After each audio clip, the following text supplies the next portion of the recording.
अर्धापूर तालुक्यात गस्तीवर असताना नायब तहसीलदार राजेंद्र शिंदे यांनी अवैध वाळू वाहतूक करणारा टिपर ताब्यात घेतला। यावेळी तहसील कार्यालयातील एका तलाठ्याने त्यांच्या कामात अडथळा निर्माण करून धक्काबुक्की केल्याची घटना घडली। अवैध टिपर पुढील तपासासाठी तहसील कार्यालयात आणण्यात आला आहे।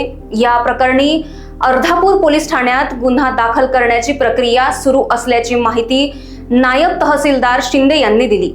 सर का मारहाण झाली म्हणजे काय विषय?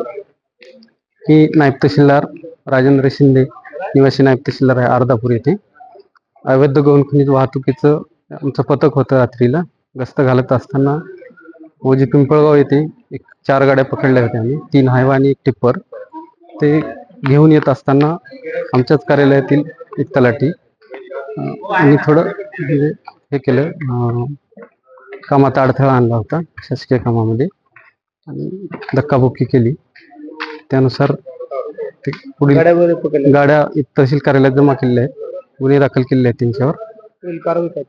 पुढील आता पोलीस स्टेशनला संबंधितावर म्हणजे गुन्हा दाखल करण्याची कारवाई चालू आहे। Bureau report, Lokvahini media, Nanded.